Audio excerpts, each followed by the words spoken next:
These are some drone photos of Kathmandu's squatter settlements before the demolition. And this is the footage of the aftermath. For the last 3 weeks, there have been only one term more prominent. That is squatter settlements. 3 weeks ago, the government dismantled almost 20,000 squatter settlers across Kathmandu. According to the government statement, it isn't cruelty, it's all about law and legality. For decades, these settlers had been residing and occupying the banks of two of the most imminent rivers that flow across the capital. If we move beyond law, there is a humanitarian perspective. Thousands of settlers were only given the 24-hour ultimatum to pack their lives. Schools, monasteries, temples have been razed. And thousands of people have lost their homes where they had been residing for decades. Not only our houses have been destroyed, the harmony amongst the people, love and care amongst the settlers have been lost. And that cannot be bought with money. We shared our happiest moments and we took care of each other in sorrow.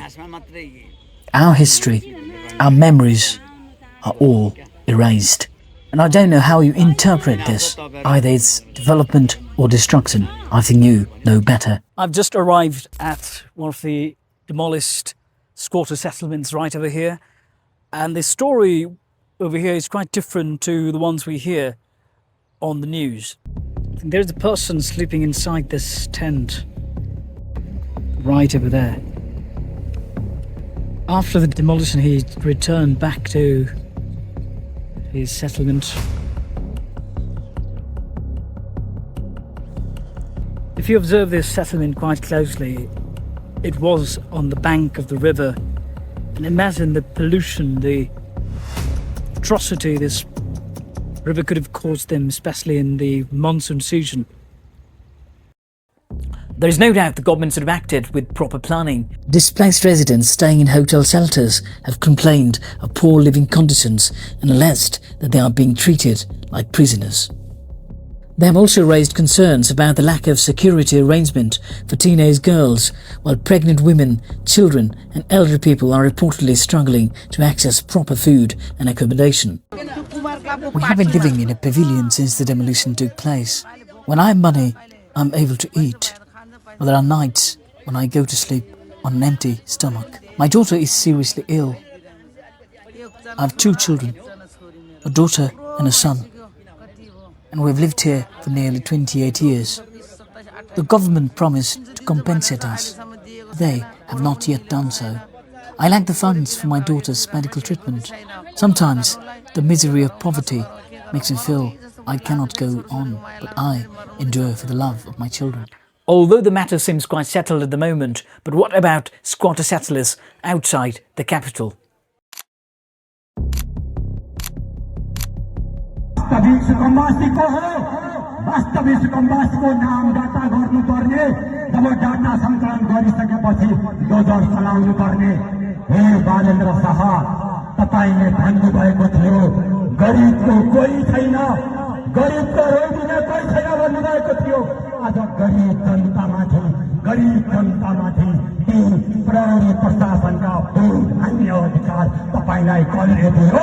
But there is an elephant in the room that people barely talk about.